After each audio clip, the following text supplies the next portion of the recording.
Summer is right around the corner, and we are bringing you the hottest trends in social media marketing for the new season. So joining me is Meghan Rothschild, president of Chick Media, to break it down for us. Good morning. How are you? Good. I'm doing well. Thank you for having me. Of course, always a pleasure. Yeah. So let's talk about the different things that people can be doing on social media. But what is the goal of this? If you do these things, how is it going to help someone? Yeah, so really sort of keeping an eye on the trends and what's happening on social media is critically important for your engagement. So, a lot of small businesses, personal brands, whatever it is, they spend a lot of time and money investing into their social media strategy. And you want to make sure that what you're doing is actually on trend, the algorithms are responding well to the type of content you put out there. So it can all play into getting more, views on your website, which hopefully will convert people into customers for your business. So the first one being videos and reels. Yes. What should people do with those? Yeah, so Instagram Reels continue to be key. This is something that we've seen over the last few years. Instagram is competing with TikTok. They are not owned by the same organization.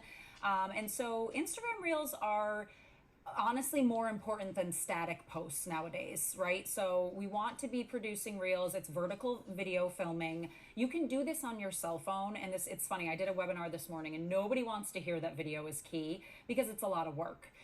But the reality is that the algorithm is just favoring video content. So if you have a critically important message that you're trying to get out to your audience, you really need to be using those Instagram Reels to do it.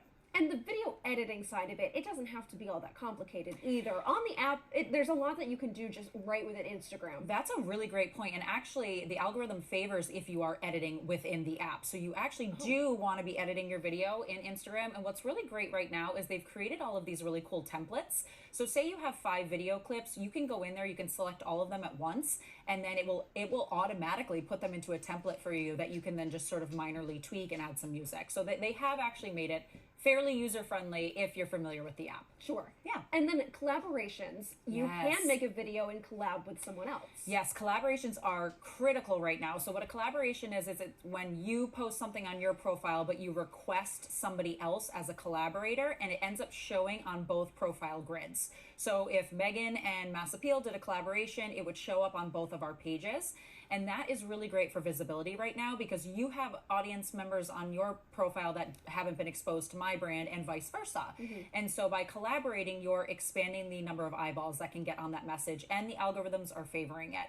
The issue that we're seeing right now is, like with anything that happens on social media, when it's new, it's amazing and it works really well because only a select few people are using it. But the minute it starts to catch on, we have competition. Right. So that's where we're at right now. If you scroll through your Instagram feed, you're going to see those collaborations like every other post. So just make sure that the collab makes sense and that the content is engaging. And then how does the Meta Suite play into all of this? Meta Suite is, you need like a PhD to navigate Meta Suite.